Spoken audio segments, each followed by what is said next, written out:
conduct the roll call. Mr. Butler? Here. Mr. DeFaya? Here. Mr. Gallagher? Here. Mr. Giroux? Here. Mr. Hines? Here. Mr. Langley? Here. Mrs. Paquette? Here. Ms. Rowden? Here. Mr. Trombley? Here. Mrs. Walker? Here. All legislators have received a copy of the Steno's minutes of September the 8th regular session. If there are no additions, deletions, or corrections, I'll entertain a motion to accept. Motion is second. All in favor, aye. Opposed? Motion carries. Tonight we have a public hearing regarding local law to revise Empire Zone number 56. I would call the clerk of the board to read the notice of public hearing, please.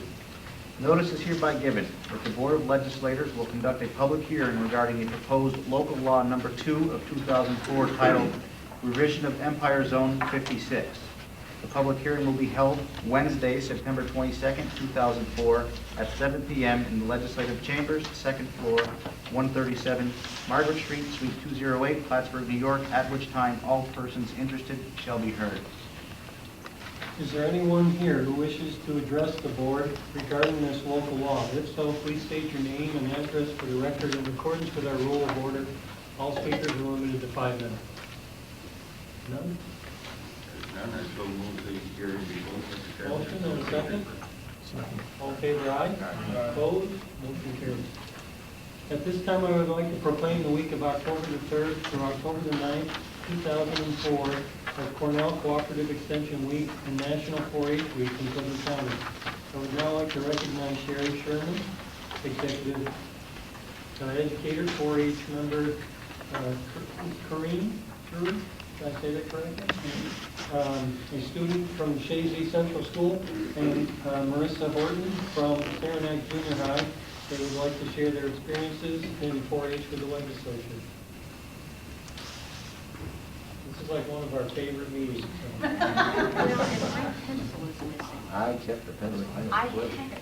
Stress out with the 4-H's.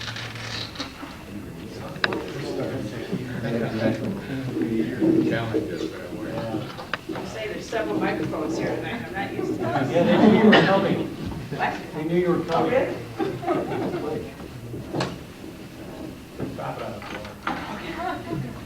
Sliding all over the place here. Good evening. My name is Sherry Sherman, and I've been working with the 4-H Youth Development Program in Clinton County for the past 6.5 years.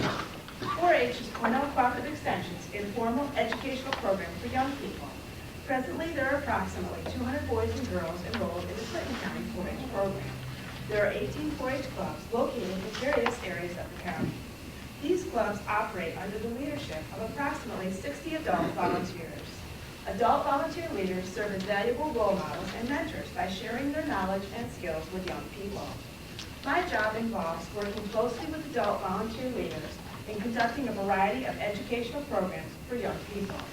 In Clinton County, 4-H hands-on learning project experiences include animal science, dairy, horse, and dog obedience, environmental awareness, food and nutrition, creative crafts, public speaking, and community service. Program materials are developed from research-based knowledge at Cornell University. National 4-H Week, October 3rd through the 9th, is an ideal time for young people aged 5 to 19 and adult volunteers to join 4-H. This special week is also being observed as Cornell Cooperative Extension Week throughout New York State. 4-H is a unique nationwide organization for both boys and girls living in rural, suburban, and urban areas. 4-H provides opportunities for families to participate in a variety of educational programs together. This is a question I always ask you every year, so here it goes. Do you remember what the 4-H's stand for? And I heard somebody say they have their pencil.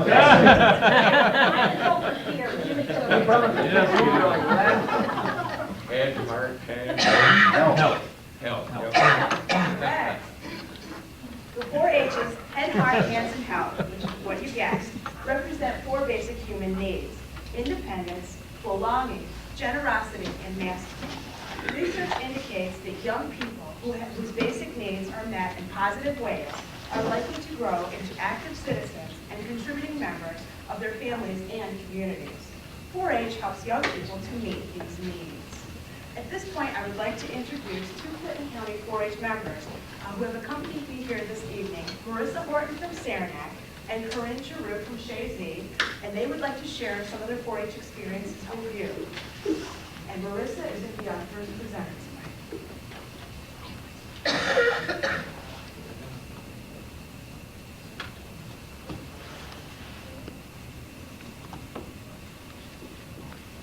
Hello, as you know, my name is Marissa Horn, and I want to thank you for letting me tell you a little bit about why I think 4-H is so great. I have been a member of a 4-H equine group for 5 years now. I've had a lot of fun, learned a lot, and been given some wonderful opportunities that I wouldn't have had without 4-H. In 4-H, I've learned what it means to be a team player. This year, my club's parade group was selected to compete at the New York State Fair. It was a great experience. We learned a lot, our team did really well, and most importantly, we had lots of fun. 4-H has also shown me the importance of community service. One of my group's favorite things to do is to make crafts and visit with the elderly at the nursing home. 4-H has taught me that public speaking is not to be feared and is a great skill to have. In order to show our horses at the county fair, we are required to do a public presentation each year. This year, I did a presentation on team penning at the local, regional, and state levels. Since my group is an equine group, I've learned so much about caring and showing my horses. 4-H even sponsors horse bowl and hippology contests, which is like Jeopardy for horse topics. They are both very challenging, but teach you a lot and are really fun. I have met so many people through 4-H. Many of my best friends I have met through 4-H functions. Being a 4-H member keeps you busy all year long. We do all kinds of activities and go all kinds of places. 4-H is educational, builds character, gives you confidence, and teaches you respect. But most of all, 4-H is just a lot of fun. Again, I'd like to thank you for letting me share some of the wonderful things about 4-H. I would like to end with the 4-H pledge, which says it all. I pledge my head to clearer thinking, my heart to greater loyalty, my hands to greater service, my health to better living, for my club, my community, my country, and my world. Thank you.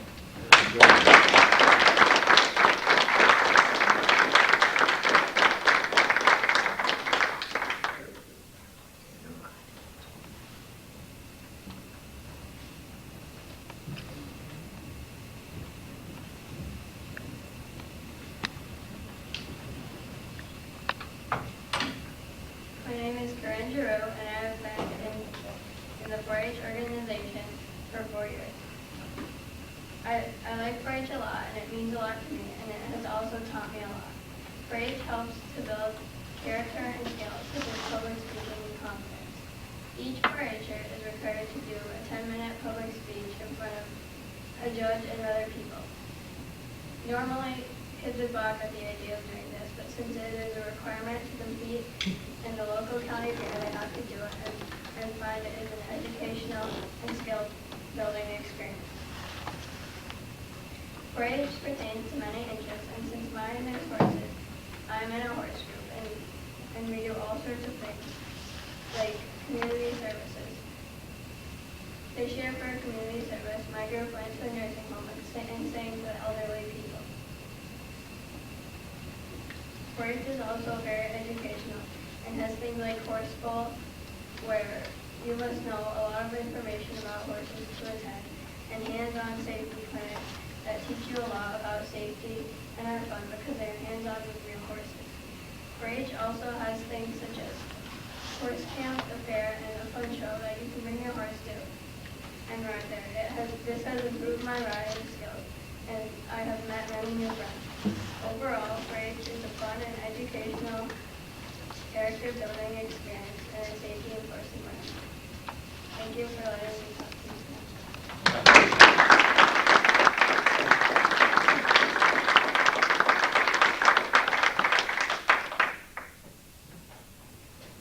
No other speakers this evening?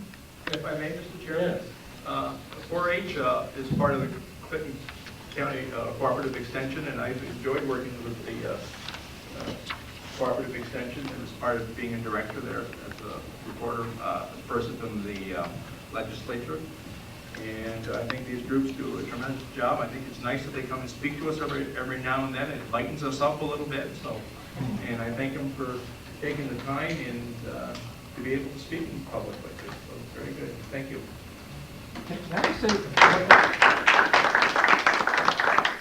Y'all are pretty modest, though. Didn't you do pretty well at the state fair level? Don't clam up on us now. Sixth in the state. Wow. Wow. Did you know you were going to be on TV tonight? Just a bonus. Yeah. Thank you again. Gotta tell you, this Bookmarks and some flyers we'd like to share with you. Did Mr. Butler help you clean the table? I know he does that at home. Good still, boy. I have to say, this is the best part of being a legislator, is getting to see this. Coming into their barn, do it fair. While they're doing that, we'll move on. I will now recognize those in the audience who wish to share their thoughts and concerns with the legislature. If you wish to do so, please say your name and your address. All, in accordance with our rule of order, all speakers are only one question. Do we have any other speakers this evening? Sam's recruiting drivers.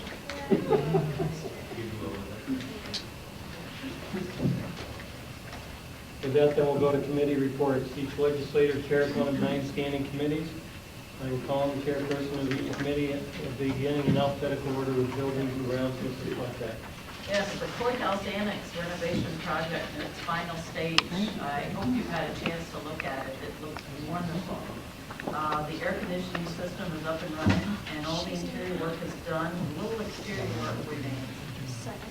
Commissioner Jurd has moved into his new office on the 3rd floor, and the jury lounge renovation will be complete as soon as we receive the last door that's on work.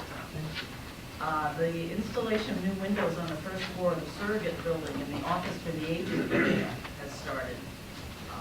These will replace the old wooden sash, single pane glass windows that they have been fitted aluminum stereotype stone windows that had been fitted, so we're getting new windows there. End of my report. Thank you. Are there any questions? Child and Family Services, Mrs. Rowder. I have no report for this evening. Thank you. County Operations, Mrs. Walker. County Ops did not meet, but I do have just one item. John Sarlo, County Clerk, sent to me this note. Most police fine budget submitted for 2005. In 1996, the department lost $300,000. In 2005, we were projected to make $500,000, a nice turnaround. A supportive legislator made this possible. See it, County Ops. Any questions? Finance, Mr. Drew? Yes, Finance met on September 13th, 5 p.m. We had the representatives from law firms and accounting firms that were present to present us with the precision jet management business plan. And the next Finance Committee meeting is scheduled for Wednesday, October 6th at 5:15. Are there any questions? Health, Mr. Hines. Health Committee did not meet, Mr. Chairman. There is one item on the agenda, the payment of membership dues. Any questions? Yes. Yes. I did attend, the last couple of weeks, they've had the public forums for the 3 candidates for the position of the Director of Mental Health Services for Clinton County. The last one was this afternoon. There are 2 internal candidates. One is Peter Frau. The other one is Eileen Liszczynski. Watered that one.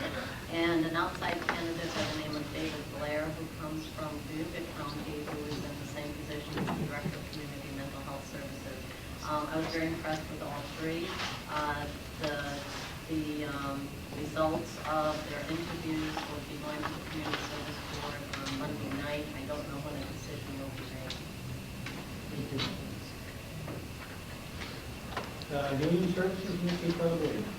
Yes, Mr. Chairman, no meeting was held, but a poll was taken on September 17th on two resolutions.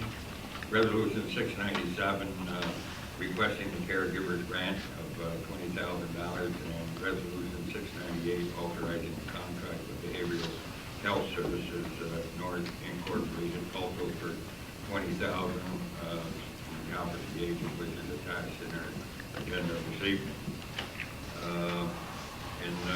I guess that was it. I do know that 3 focus group meetings is going to be held. The only date that I have with me tonight, and this is replacing the annual hearings that's been going on this past year.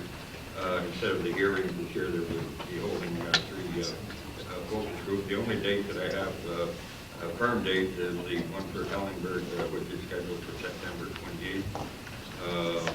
The meeting, focus group meeting that was scheduled for tomorrow here in Glassford, I believe has been canceled because of some internal reason.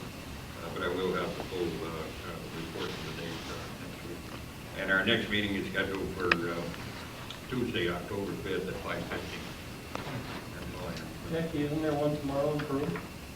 Sorry. Isn't there a focus group tomorrow in Peru? At the community church? Not that I'm aware of. Office of the agent? No? Well, I had it on my calendar, that's why I was curious. Okay, I said Glassford. I guess it was scheduled for Peru tomorrow, Oh. but there's some, Oh, it's been canceled? you know, some reason Oh. I think they're being canceled. Okay. Thank you. Personnel, Mr. Gallagher. No report, sir. Next meeting is October 4th. Thank you. Public safety, Mr. Butler. No report, Mr. Chairman. I would bring to the attention of the legislators that there are 2 pods pretty much in place in the county jail now, and you may want to, at your leisure, and try to avoid a lot of construction, check it out, because it's pretty impressive setup up there, and they're pretty much on schedule. Transportation, Mr. Defy. No report, Mr. Chairman. Our next meeting is scheduled for Tuesday, October 12th. Thank you. PIAC? Thank you, Mr. Chairman. PIAC has not met. I would alert our legislators, Walker and Kathy, we're talking about a meeting on 13 October prior to the regular session. I'm not quite sure of the time yet because I don't know the agenda. Thank you. Chamber of Commerce, Mr. Defy and Mrs. Walker. No report. No. Cook Community College, Mrs. Walker. If I may just take a minute, last night at the Board of Trustees meeting, kind of doom and gloom because of the cutbacks to community colleges, the state budget. The Board of Trustees asked for my assistance in any way, so I was trying to think of something, we could do. I asked Tom Moffett to pull some figures together for me, and in Tom's style, it was much more than I really wanted, but it's very informative. I did not realize today was a vacation day, and he came in and did it for me. What I would like to ask my fellow legislators is for a resolution to send to Albany. I just give you a few of the facts. What I would like a resolution for is just in support of our local community college and everything they're doing, with the facts of how well they're operating on very little money from the state. Since 1999, they've had a 47.4% increase in enrollment, and that's even more impressive because their enrollment was high anyways. So keeping that in mind, the reduction in the 2004-2005 FTE rate of $65 will result in a decrease in the state aid received by Clinton Community College of $102,609. This reduction is partly offset by a corresponding increase in the chargeback rate, but the total hard dollar decrease this year will be $78,694. The lack of adequate state funding has resulted and will result in students having to pay more tuition. During the past 6 years, the full-time tuition rate at Clinton Community College has gone up from $2,325 in 1998-99 to $2,840 in 2004 and 5. To make up the 2004-5 shortfalls in the state funding, the college will need to reduce spending in areas such as technology improvement, facility maintenance, and program development. Importantly, the lack of state aid has prevented the college from keeping pace with its increased student population and the demands of those students. While the college has been able to add a few faculty positions, it has been unable to fund any needed additional support staff. That's where the big need is. And I love his last statement. In effect, the state funding that community colleges have received over the past few years has allowed them to hang on to the window ledge by their fingertips. This year's state funding is slamming the window down on those fingertips. I think it's important as the sponsor for Clinton Community College that we do be very proactive, and I would like a resolution or some statement, if my colleagues agree, to go to Albany and stating, the facts. Anyone have an issue with that? We can prepare a resolution. Thank you. Excuse me, Mr. Yes. Lindley, I think we should go to all our elected state representatives.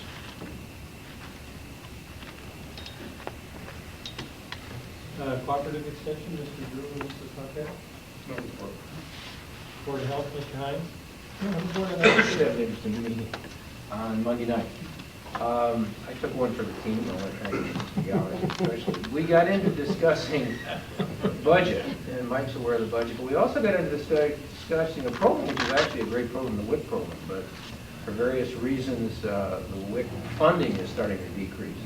And I explained to them as one of our policies as a legislative group is when grant funding start to decrease, then we, no matter how good the program is, if we can't get other funding, and then positions or whatever are going to have to be curtailed. And was told by a few people that that's not the way government should run. And I explained that, well, that's the way I felt we were, unless we could get additional funds. Mr. Zerlo is aware of the problem, and we'll go from there.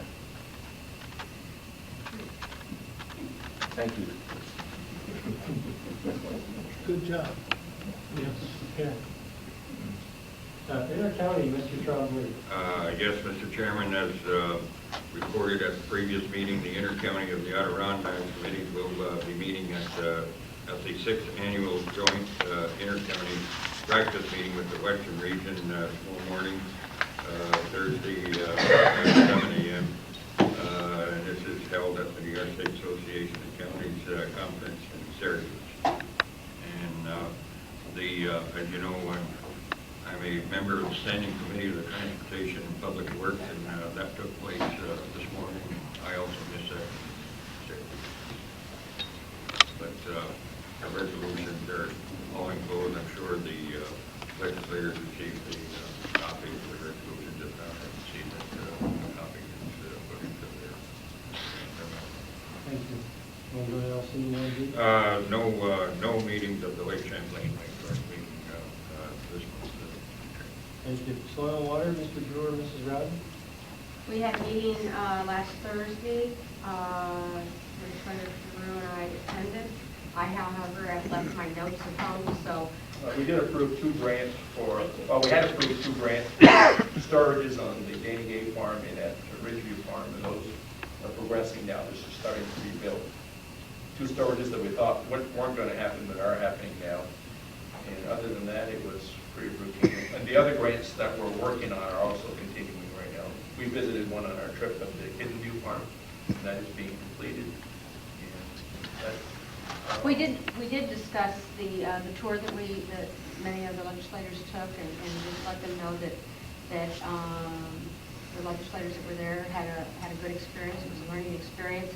And there's some discussion about maybe trying to do that again, not trying to have as much in one tour, but maybe there were a number of people who weren't able to visit the poultry farm, the Drew poultry farm, and we might rearrange that again. But that was very positive. by the way, the young lady that spoke today was her parents are the ones that operate the poultry farm. Willie or Craig? That's great stuff. She's a heck of a soccer player. Hey, from that family, or what's the are we getting up on the Supreme Court library meeting? No, thanks for asking. We have not met recently, but when we do, I'll be happy to report that, and every bit of information that goes with it. Yeah. Thanks for inviting. That's very nice. Thank you. Grievance committee? Or labor management? Nope. With, WIB is meeting, regional WIB is meeting on Tuesday. So I'll have a report at our next legislative meeting. staff reports, Mr. Curtis, No report this evening, Mr. Chairman. Mr. Zerlo. No report. As you know, I was supposed to go to Florida Sunday for the airport reuse. And you approved my flight, but apparently Hurricane Jean had other opinions. So rather than risk it and get stuck in Florida and not be here tonight, it was actually postponed. So December 5th through the 7th, I believe, is the date, and it cost you an extra $100 to change my flight. Unless you take a collection or what, Mr. Chairman? You'll have to work for 4 hours. I just have to have a smaller lunch budget, I guess, when we end. Before voting on tonight's resolutions, I want to note that the majority of the resolutions are thoroughly discussed by the appropriate committee, and the legislature is taking action in large part based on those recommendations. If Mr. Zerlo would read tonight's titles to be acted upon. Resolution 693, designating the proposed amendment of the boundaries of Empire Zone 56 as a non-significant action for the purposes of the issuance of a negative declaration from the State Environmental Quality Review Act. Motion, Mrs. Walker, second, Mr. Butler. Discussion. All in favor, aye. Opposed? Motion carries. Resolution 694, adopting local law number 2 of 2004, titled a local law to revise Empire Zone 56. 5-5. All in favor, aye. Opposed? Motion carries. Resolution 695, authorizing agricultural and farmland protection grant application planning. Motion, Mrs. Walker, second, Mr. Defiant. Discussion. And Mr. Trombley, too. Any discussion? Roll call. Mr. Fayette? Yes. Mr. Trombley? Yes. Resolution 696, authorizing payment of membership dues. Health Fund. Motion, Mr. Hines, second, Mr. Gallagher. Discussion. Roll call. Mr. Defiant? Yes. Mr. Trombley? Yes. Resolution 697, accepting Caregiver Resource Center Grant Office for the Aging. Motion, Mr. Trombley, second, Mr. Butler. Discussion. Roll call. Mr. Defiant? Yes. Mr. Trombley? Yes. Resolution 698, authorizing contract with Behavioral Health Services North, Inc. Motion, Mr. Trombley, second, Mr. Defiant. Discussion. Roll call. Mr. Defiant? Yes. Mr. Trombley? Yes. Resolution 699, authorizing the purchasing agent to solicit requests for proposals for fencing around the Emergency Services Office Complex and tower behind the complex. Motion, Mr. Butler, second, Mr. Defiant. Discussion. How much would a fencing like this cost? What's that? How much would a fencing like this cost? It's all covered by Homeland Security money, so. But it's, we don't know until we go out to bid, Sam, but initial estimates are somewhere around $4,000 or $5,000. Oh, okay, I read it, soliciting bid, yeah. And Sharon's Company directed that to happen, Sam, and it's covered by Homeland Security money, so no county cost involved. Any further discussion? All in favor, aye. Aye. Opposed? Motion carries. Resolution 700, authorizing the purchasing agent to solicit requests for proposals for security cameras and related services. Motion, Mr. Butler, second, Mr. Gallagher. Discussion. Roll call. Or, I'm sorry, all in favor, aye. Aye. Opposed? Motion carries. Resolution 701, authorizing the county treasurer to increase appropriation and corresponding revenue for the youth court grant. Motion, Mr. Drew, second, Mrs. Rowden. Discussion. Roll call. Mr. Defiant? Yes. Mr. Trombley? Yes.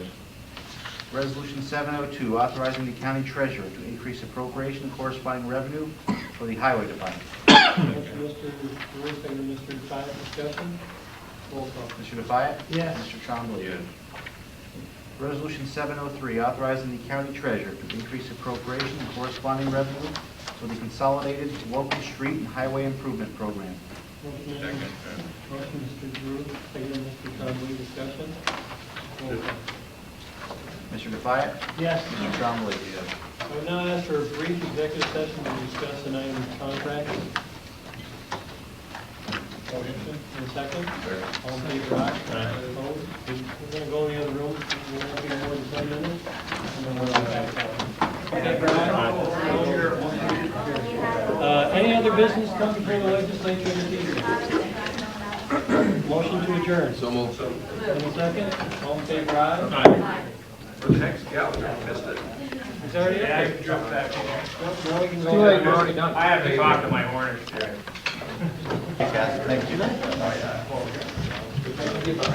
Kathy, these were found under a seat up there. Somebody will be looking for them. That's always right. Why did you bring your own? Good, Jackie, we're dressed in the same color. They won't know I'm going to stand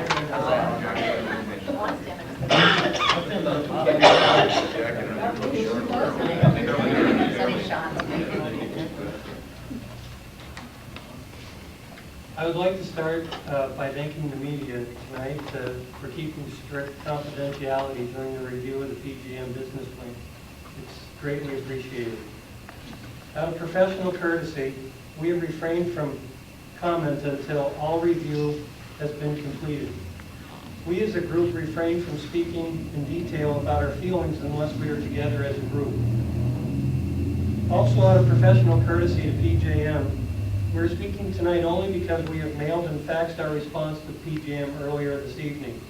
As you're aware, we have not come by this decision easily. The legislature has a great obligation to develop and preserve one of our most valuable assets, the runway and the surrounding area of the former Plattsburgh Air Force Base. Many people have devoted hours of review. This legislature has worked in conjunction with these people in reviewing volumes of documents. Professionally, we have received reports from attorneys Kaplan, Kirsch, Rockwell on the matters regarding FAA regulations, George Craig on New York issues, and Boland, Sheedy, and Toriani with regard to money matters. There is no doubt that they are highly regarded in their respective fields. We have summarized their comments in the responding PJM letter, and you have a copy of that document. The letter is self-explanatory. We legislators as a group do not wish to be negative. We began this process because of a promising notion. That notion has not come to fruition, and we had hoped that during the MOU period, PJM would have made an announcement. That has not come.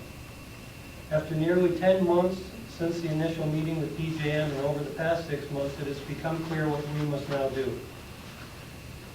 We as a body are acting unanimously in the direction of the former Plattsburgh Air Force Base. We appreciate PJM's approaching the county and park with an idea and their vision for our flight line.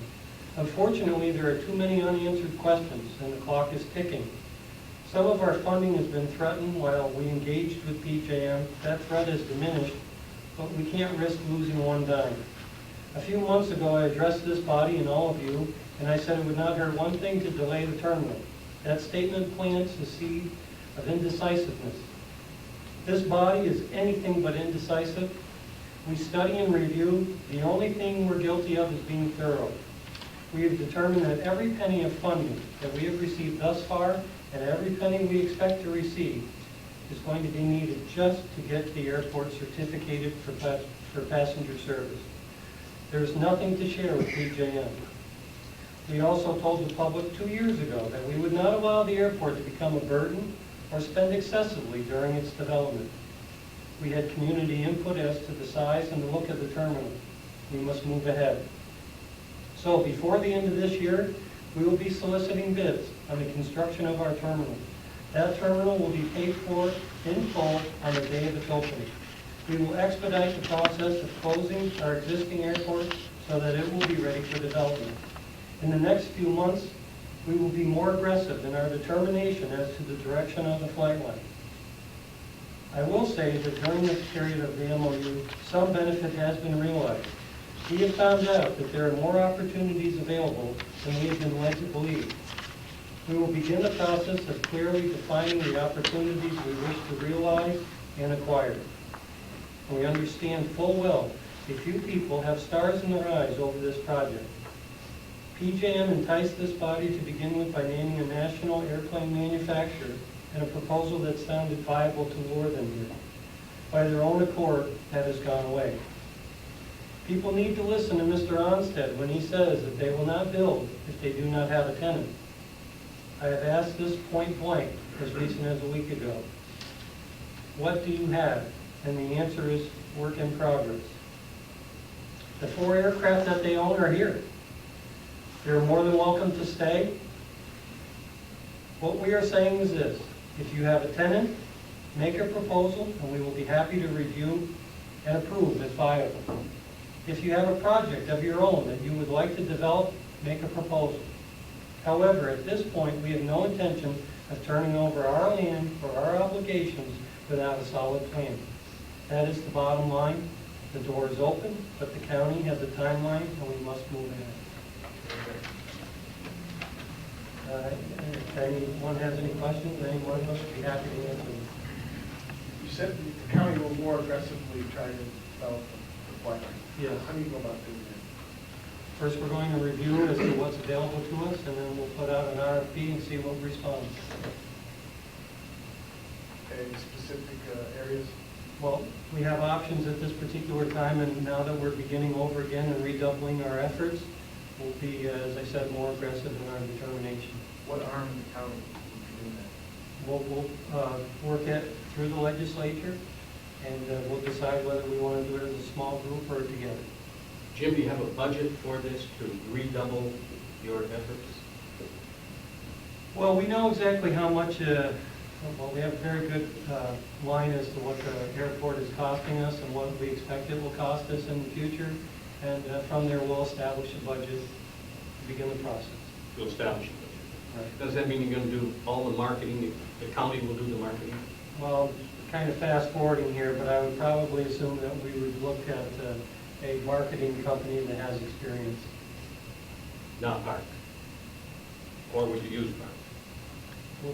That, at this time, probably not prepared to answer. Any other questions? Did the FAA ever specifically say that the money was in jeopardy as the PJM proposal was considered? I mean, was there a real possibility of? Well, we received a call that some of the money that we were expecting had been withheld. We had to call, make some assurances, and then the money was released. It's easily checkable by calling Bob Lanuza at the FAA office in Garden City. So $5 million. Everything that's been pledged thus far, we have either received or will be received. Did the FAA have questions about the PJM proposal? Did they want to know about what they were planning? Did they not have their doubts about it? Basically, what they tell us is what is legal and what is not, and that's what they laid out to us. So was the $5 million just for the terminal or for the terminal and the FBA? Well,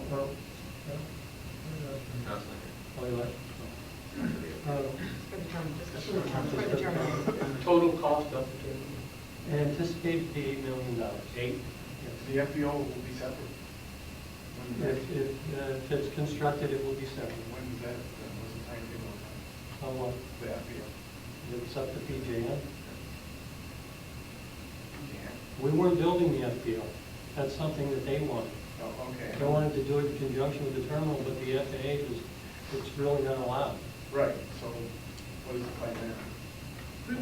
Jim, if you would like. Yeah, I think what we would do is, we have an FBO at the county airport. There's also somebody acting as an FBO out at Park right now, and we would look and see who's doing that, and either continue with them or put it out to bid to someone else. Oh, I don't okay. think we intend on operating an FBO. Any possibilities of PJM repercussions of this lawsuits or anything? When we began negotiating with them, they said many times that no one was going to be suing each other over this. So I got to take them at their word. What do you think is the biggest hurdle, the biggest stump? I think there's too many to just say one. Define one as being one. But it was the lack of specifics across the board. Primarily, like I said, the letter speaks for itself. Again, we don't want to be negative. It's out there in black and white as to what the primary issues are. Can you give yourself any kind of timetable for developing in the future? Do I have the date today? No. But that will be established better once we get on track with the terminal. So as soon as the design phase of the terminal is done and it goes out for bid, and then we know what the cost is, and we know when we're going to begin construction, then we can start working out from that. What about for future development? I mean, overall, do you envision, gee, we'd like to have X amount of activity out there in like 3 years, 4 years, 5 years? Well, the suggestion is to begin looking at that process while it's right in the middle of the construction of the terminal So you'll know that next year. You said that you had other options for development of space available. When are you going to bring those to light? We're going to do everything that we can to bring those as soon as possible. How valuable is that land to the future of Flint County? The airbase? Yes. I think the community is pretty much established that that's their primary interest and their focal point. So it's what the community wants. Jim, you highlighted the county 11 reasons to PGM in your letter to them that why this was rejected. Was there anything that they proposed that was positive that was it all bad? I guess my question is. Well, I don't know that we even said that it was bad. It basically just, it lacked substance. It more something of solid. So you didn't find there's nothing positive in it? Well, the positive is that they brought attention to our area. They introduced people to the area, and they promoted their concept. We don't even know who it was exactly that they were talking with, but hey, any exposure is good exposure for us. Did they at any point have a tenant and then tenant withdrew? If they did, they didn't share it with us. That wasn't knowledge for you shared in any way? They never brought one past us to begin the process of establishing an area or laying anything out or establishing price or anything like that. We never got to that point. Ask it, would you, as long as you're redoubling your efforts on the base, would you also do anything about the racetrack?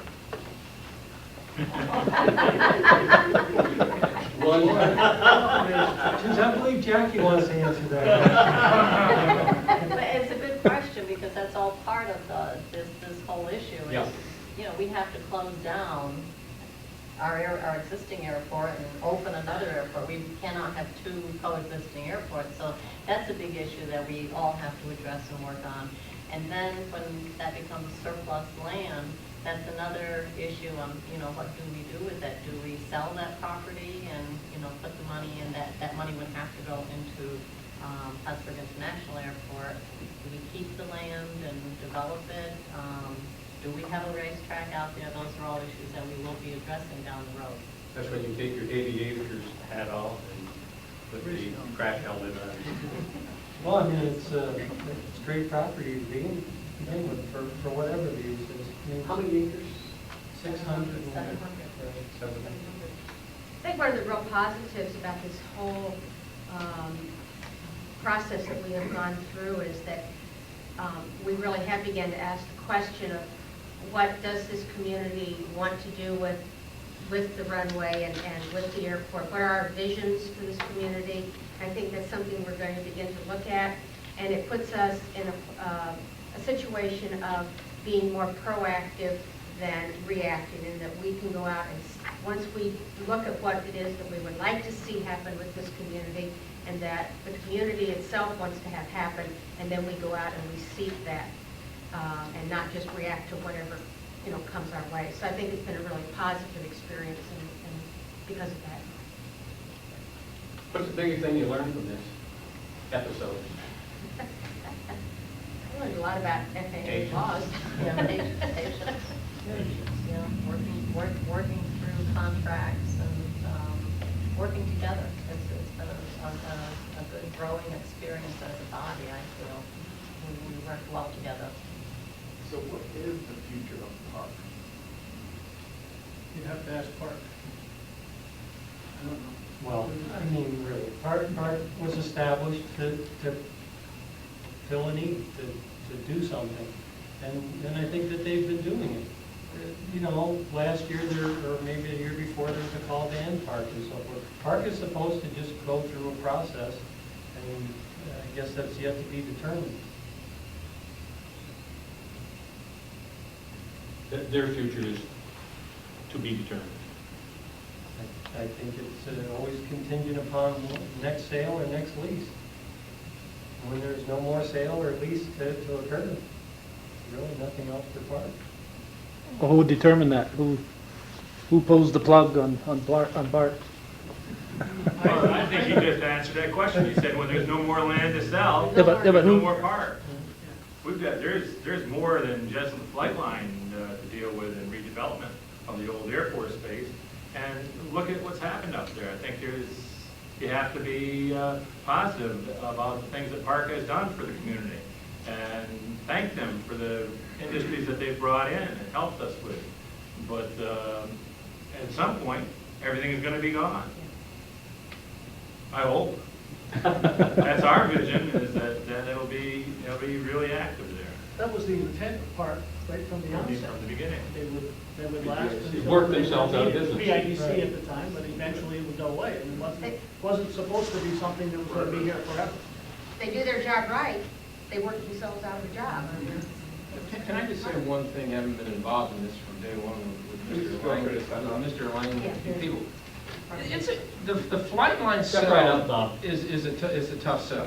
I mean, let's be honest. We're a rural community in upstate New York. There are a lot of bases that are going to be closing, that already have closed, that have a flight line, that haven't been tremendously successful on the flight line itself.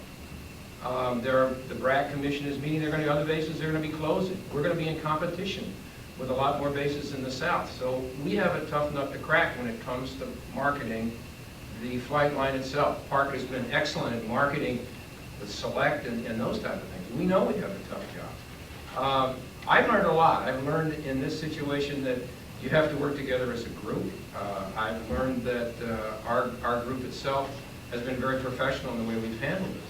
I have nothing negative to say about PJM. The one thing I will say is the first meeting we had with them, there was a Fortune 500 company that Mr. Langley alluded to that had a good possibility of coming here. Had that happened, I would have gone to the Peru School Board and said, people, you're not going to get taxes possibly for 30 years, and there's a reason for it. That didn't happen.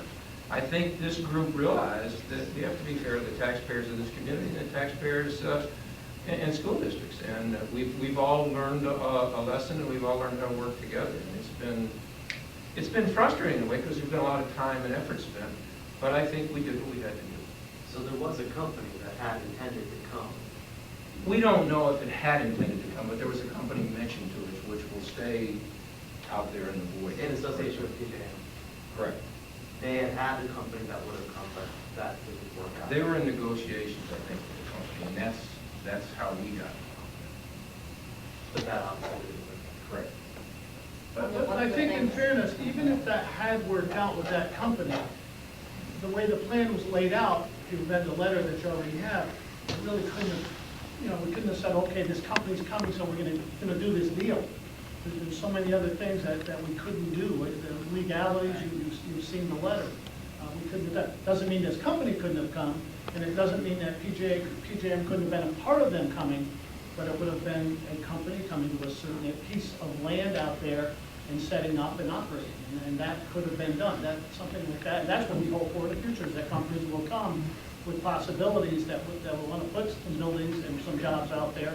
And, maybe together we can develop those things with companies like PJM. Since the facts went out, has there been any response from PJM? Well, no, we've been in the meeting tonight, so we haven't. But I'd like to thank you all for coming and covering all of this, and we appreciate all your time and effort, as I mentioned at the beginning. So thank you all, and have a good evening. Thank you. Good job. Thanks.